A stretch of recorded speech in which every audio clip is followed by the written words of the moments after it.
that's okay.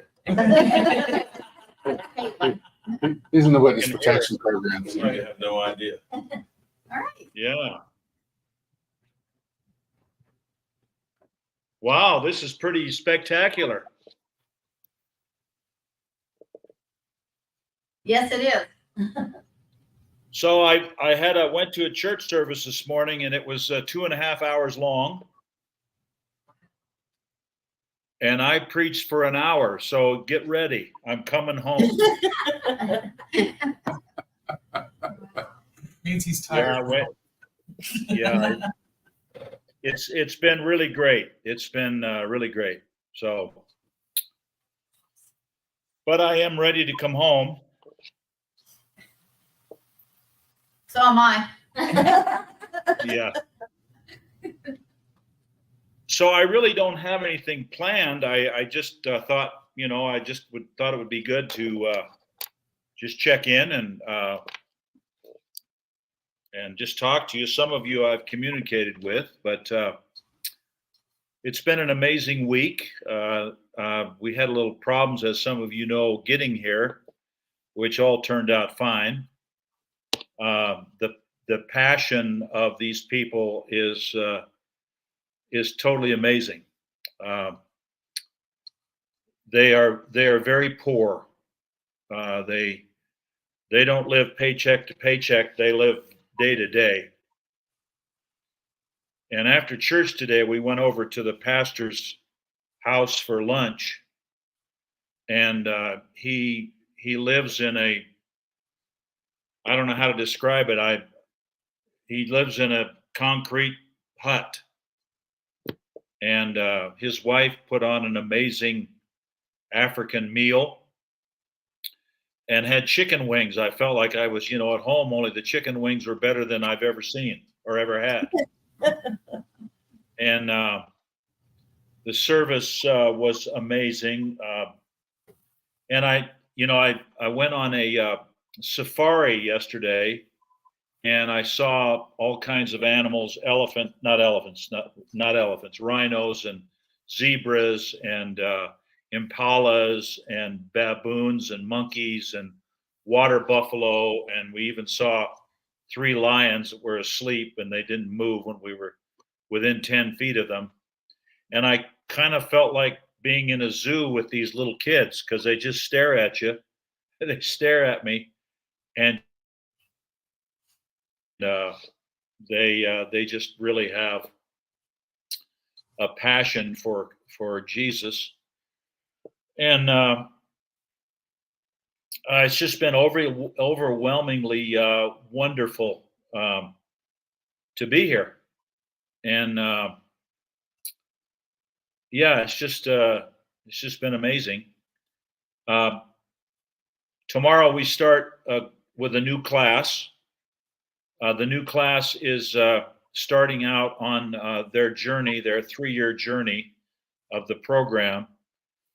Last week's class, we had 69 students, and tomorrow there's 130, and they really don't know what they're going to do. That's really way too much. So they're right now having meetings on how they're going to handle it. So, but I don't have to worry about that. I just got to teach. So that's good. And so tomorrow, Greg Ishmael, who runs the local op, is the guy that's leading our team. He will spend the day. He will teach all day tomorrow. And then on Tuesday, Cliff will teach in the morning and an Old Testament survey, and I will teach in the afternoon. And then that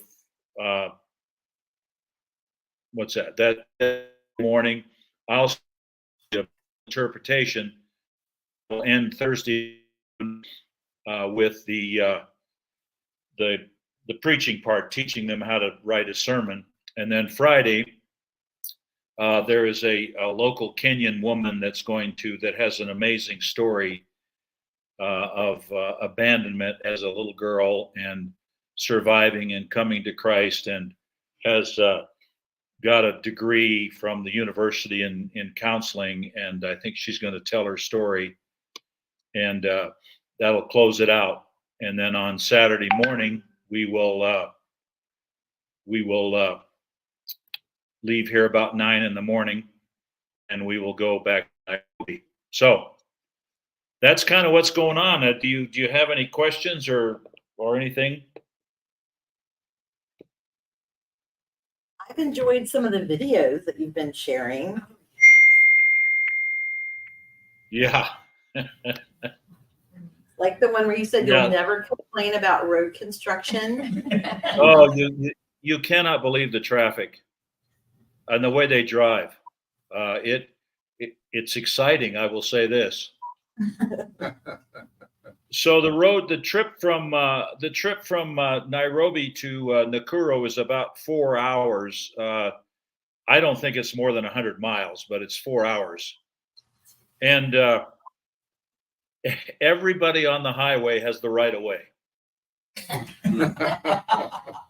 So if you want to pass on a double yellow line, you go for it.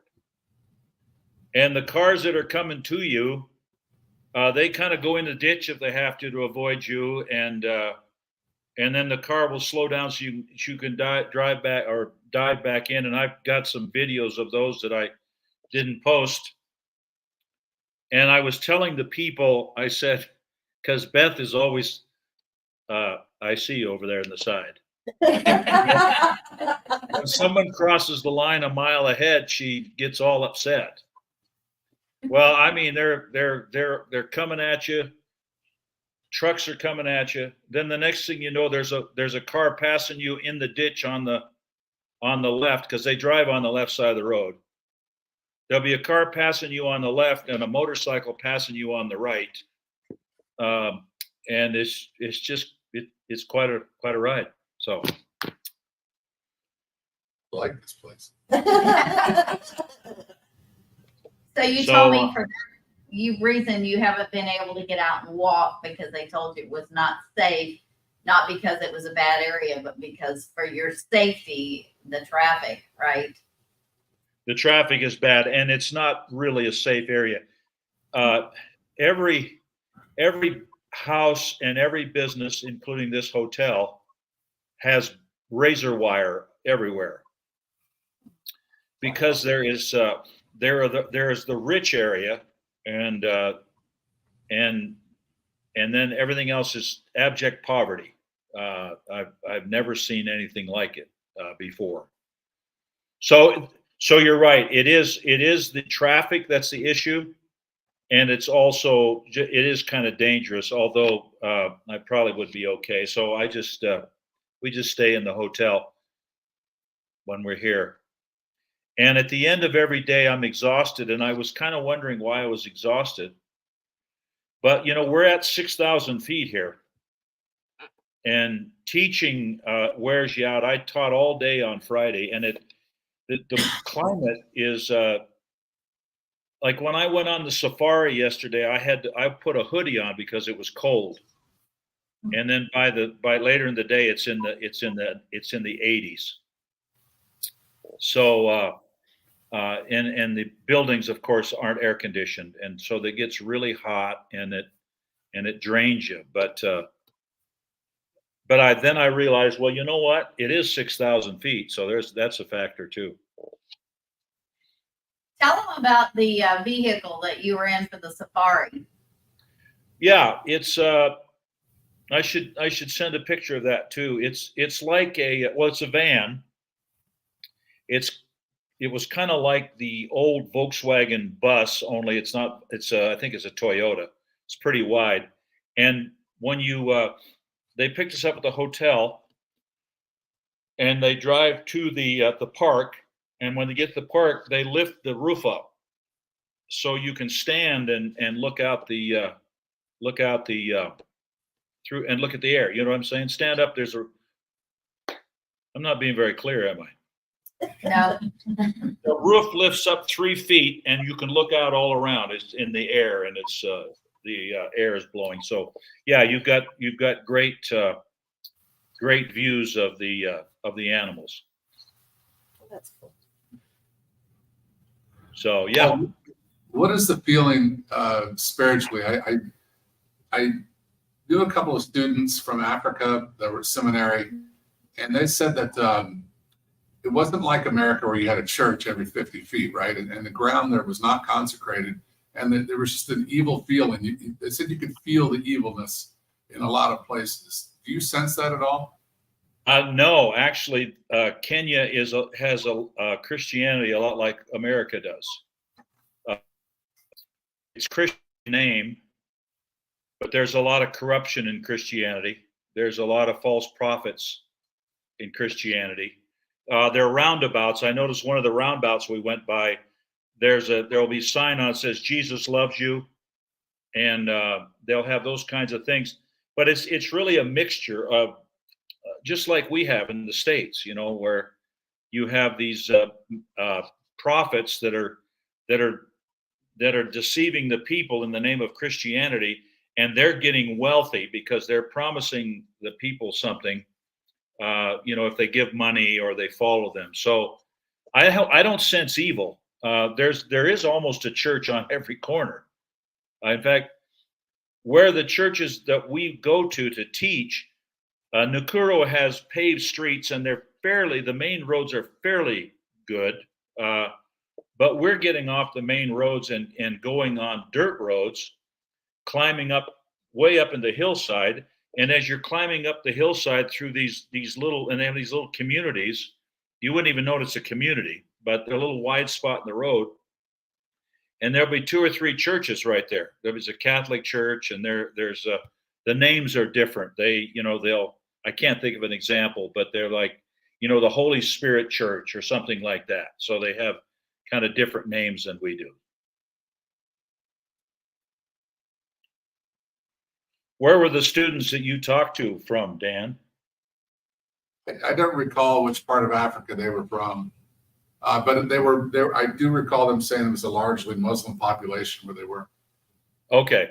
Yeah, the Muslim population here is very, very small.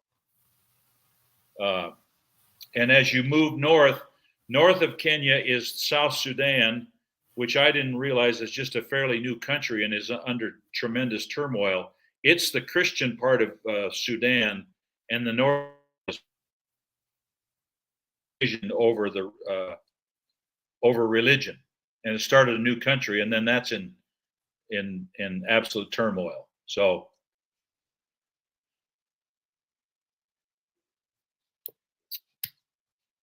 how you doing, Dawn? Good. I see you, Keith. Yeah, it's hard for me to hide. Do you have to have interpreters Yeah. when you're teaching? Yes. The reason I preached an hour today was because I had an interpreter. So, and we teach with interpreters, and they're really easy to work with. All of the interpreters I've worked with, we just have worked really well together. And they speak very good English. And in fact, a lot of the students spoke English,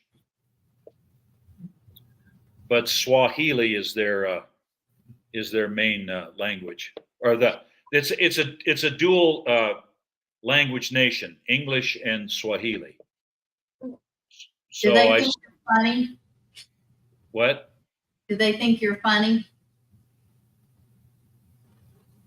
Can I be Like- honest with you? Yeah, they really did. I had them laughing today, and every day laughing. Yeah. So I can't help myself. The team, I got them laughing, and we have a great team of people. So, yeah. What was amazing to me about that, the class, 69 people in it. Yeah, So Jana you- wants to know about Oscar. Is he as Yes, he's coming. good? Yeah, he's coming. He's coming on Thursday, and he will get here about 4, and he's going to stay here at the hotel where we are, and I'm going to pay for his room. And then on Friday, he's going to go with us up to the church for the teaching, and then he's going to stay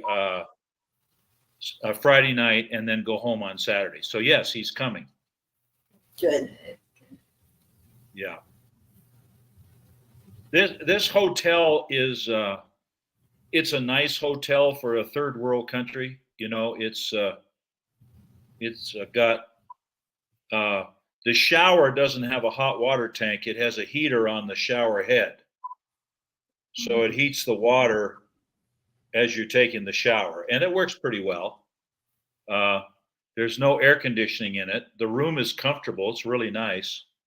I don't have any TV. I mean, I have TV if you want to watch Kenyan MTV. So, yeah, but it's nice. It's very nice. And behind me, you can see that's a mosquito net that's on the bed. But I tell you, I haven't seen one mosquito since I've been here. They're all here. Yeah. Yeah, that's what you said. Yeah. The bathroom facilities in these homes are very primitive. I went to the pastor's house, Pastor Stanley. What an amazing man he is. I got a lot of videos, and when I come back in 2 weeks, hopefully I can put together a folder and play a lot of the videos that I've done.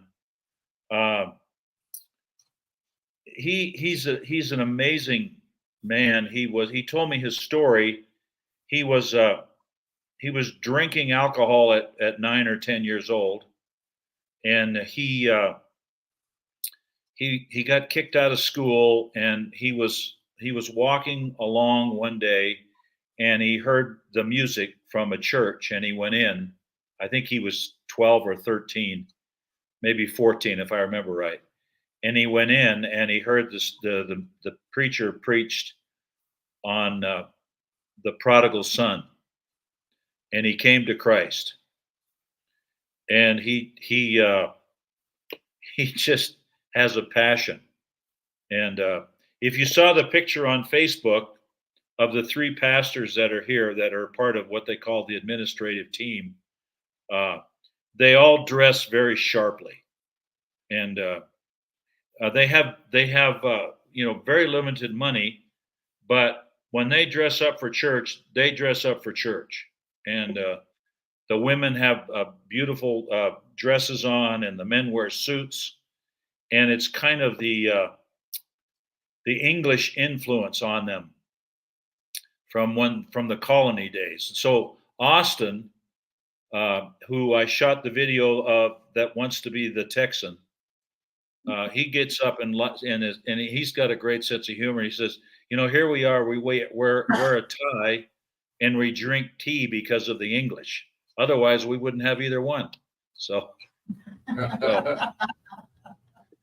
I wore a tie today, first time in a long time. And a white shirt. Yeah, Beth was laughing at the white shirt and tie.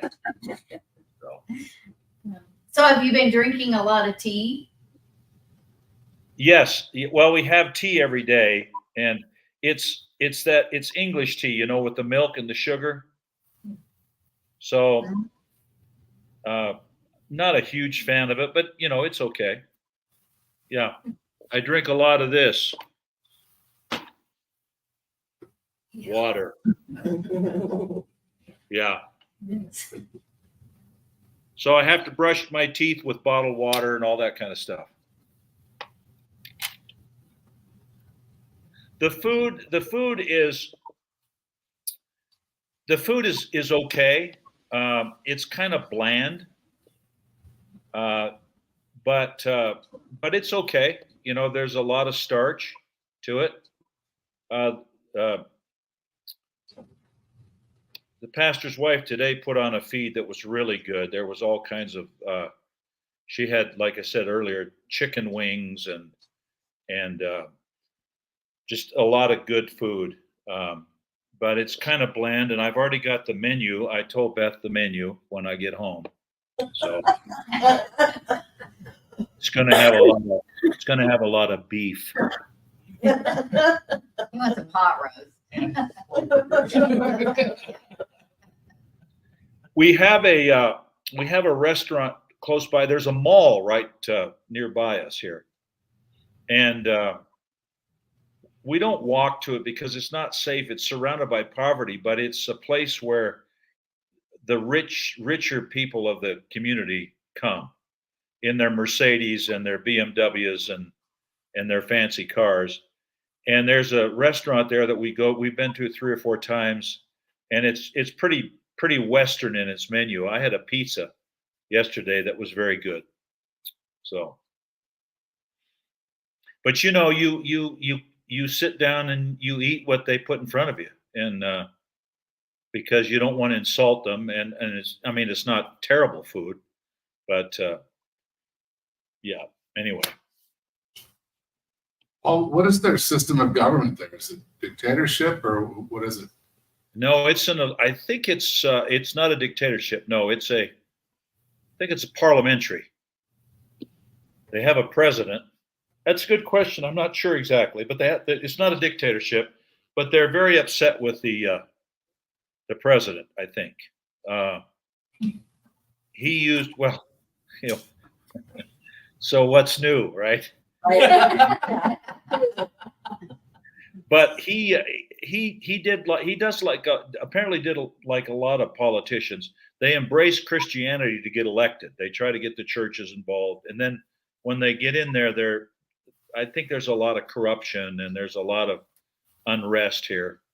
The reason our flight was the flight from Dubai to Nairobi was canceled when we were in Seattle was because of political unrest at the airport. They had a strike of the aircraft workers, and as it turned out, it was over before so we got here on time. But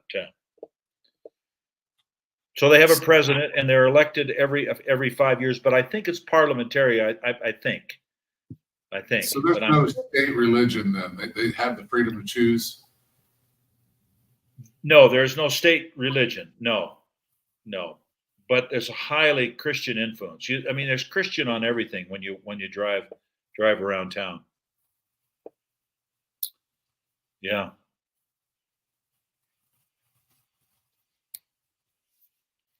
Is that relatively new for them? What's that? Is that relatively new for them? Is that why it's so publicized? Christianity? Yeah. Well, the British. I think the British had an influence bringing it in. Christianity has been established here, I think, for a long time under British rule. It's like American Christianity. To me, it's very similar. You've got your good. You've got your small groups like I'm involved with. These people love Jesus. And then you've got your those that use Christianity as a means to advance, and so I think there's been an influence for a long time because it's everywhere. When we were driving out of Nairobi, we went by a slum where 1.2 million people live in Nairobi, and you could see from the highway the conditions were atrocious, and the wife of one of the pastors here has an outreach in that slum of helping with education and teaching kids. One of the things that Gene Ishmael told me is that the Kenyan education, the kids that get to go to school and they don't all get to go to school, far ahead of the American education. And they're coming out very educated. The problem is that it's not really there for everybody, and they go to school through the 8th grade, and then after that, you've got to know people. I think I'm accurate in all this. They've got to have they got to know somebody to get into these upper areas of education. So you mentioned that the pastor's older son is now in boarding school, right? What is that like? It's actually his daughter. Oh. Once you get to, I think, out of 8th grade, you got to go away to boarding school, and she's gone for the whole year, and they can't go see her. They can't go visit her. very restricted for her parents coming. So she's gone away for however months school is. I think they get like a break, and so they can see her at the break. So is And that higher education? Is that? Oh, it's like high school. It's like high school. And I asked where she was, and all he said is, well, she's very far away. So that's a heartache, you know. But that's the way it's done here. How does their church service compare to an American church service? You can't compare it.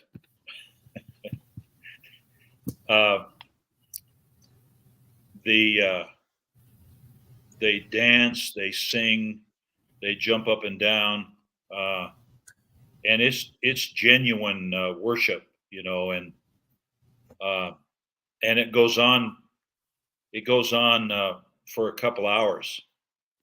They were kind of the last Sunday, the service was 3.5 hours long. Today's was I started preaching about an hour and a half into it, but they sing, and they got loud music, and they have the kids come up.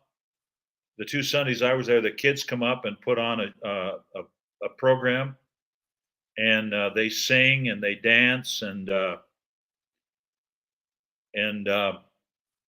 yeah, it's pretty amazing.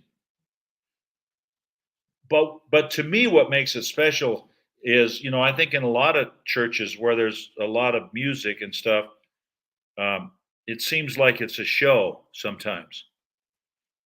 But here it's genuine. I think it's genuine worship. They just love Jesus, and they come to church because they need the fellowship and they need the encouragement, and so they come and they gather together and they sing and they worship and they pray and they praise God, and they love on each other, and you know, they just come because that's all they have. And you know what? I was thinking about it. You know, we have in America, we have a lot of stuff, but really, in reality, all we have is Jesus. Either we just we really, that's all we have, and only we have a lot of nice things to go with it. And I don't think we should feel guilty about having nice things, but to recognize that even with the nice things that we have, really all we have is Jesus. And when you understand, I'm here in this culture and these people where we're ministering, I'm like a millionaire, and we're millionaires when you compare what we have to what they have, and you know, they live on, if they have a job, they live on $300 a month, and that doesn't cover even their needs. And you go into these little communities, and again, it's a little community. You wouldn't even know it's a community. It's a wide spot in the road with these little buildings along it where someone is there with a little stand selling tomatoes and cabbages and bananas, and then you'll see them. You'll see, I don't know how many used tire stores I see, where you go by and there'll be somebody there with a pile of used tires, and they're eking out a living. And if you and I, if we had all the money in the world, we couldn't fix that. And I think that's the one thing I've learned. We can't fix their monetary things. There's all kinds of money in Kenya. It's just corrupt. And so the first day I was there, I looked out the hotel room, and you see motorcycles going by with 4 people on them. And the motorcycle is like a taxi, and they're carrying people. And I looked out and I said, what can you do for people like that, and there's nothing you can do really financially for them. And so I thought, well, I think my job in coming here was to share the word and to teach them what I know, and they will then take that message back to their villages. Some of them traveled 8-9 hours to get there. They'll take that back and they'll share the gospel. People will get saved, and in the end, all that really matters is eternity, right? All that really matters is where they'll spend eternity. And I sent it out to the prayer group that they have discovered that each student will affect 100 people. Well, 69 people, 6,900 people will be influenced by those people. And that's when I realized how God had me understand that was my job here. Even though I want to give them $20, but if you give one person 20, they all want it. And when you give the $20 or $5 to the person, then they could get beat up by the other people who are jealous that they got the $5. So that's kind of a quandary, right? So all you can do is teach them the word and then learn from them. Like I said, I've learned more from a spiritual perspective from them than I ever taught them. And Beth, did you tell them about the last class where we did the video and they all waved to you and said hello? No, I hadn't had a chance to tell them that yet. Am I losing you? No, did you not hear me? No, I didn't hear you. Oh, I haven't told them about that yet. Yeah, but tell them, because I asked you the question. These students that travel so far, they don't get to stay in the Kind of night. breaking up. I'm kind of breaking up here. Try it again. So I asked you about the students that are there, where they stay, because they don't get to stay in the hotels, the nice hotel that you're staying in. Right. Well, there was a lady here that put 30 of them up in her home. She's the wife of an Army colonel, and then they just stay in homes.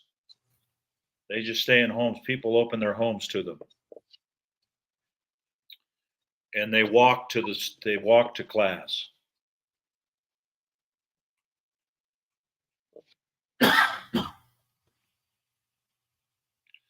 I think we're kind of losing our connection here because you're kind of breaking up. I don't know if I'm breaking up or not. But what I want to do is in 2 weeks when I come back, I'm going to put together a file of pictures and videos, and I'll share with you more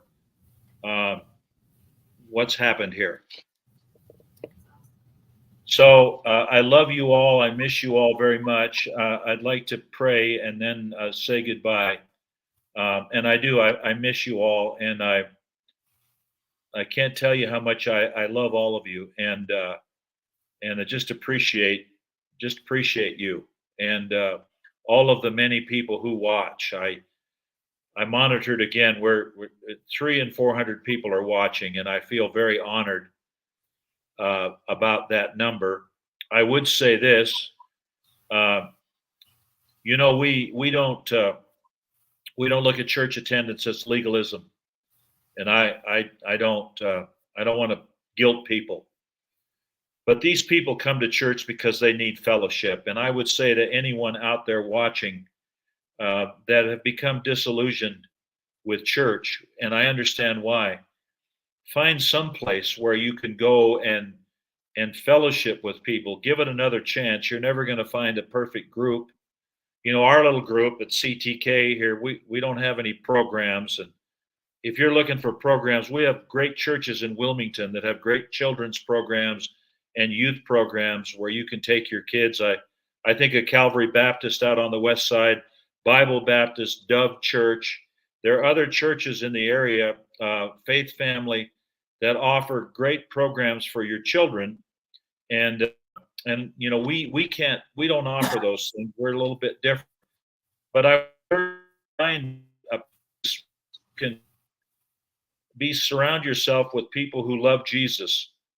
And the closing message, and we are buffering, I can see. So let me pray, and I'll see you in a couple weeks. Dear Lord, thank you for our group. Thank you for this time. Thank you that the technology worked. And I just pray that you will bless us going forward. Lord, I pray for journeying mercies to get home to my lovely wife and to my little group and back to Wilmington. And I just pray your blessing upon the group there. And as we go out, may we be a witness for Christ in everywhere we go. I pray in Jesus' name. Amen. Thanks, Paul. I love you all, and I will see you in a couple weeks. See ya. Hurry home. Take care. Yeah. And I'll see you, Beth, in just a little over a week. Yeah. Well, a cigar. I love waiting you for all. I love you all. Bye-bye. Bye. Bye.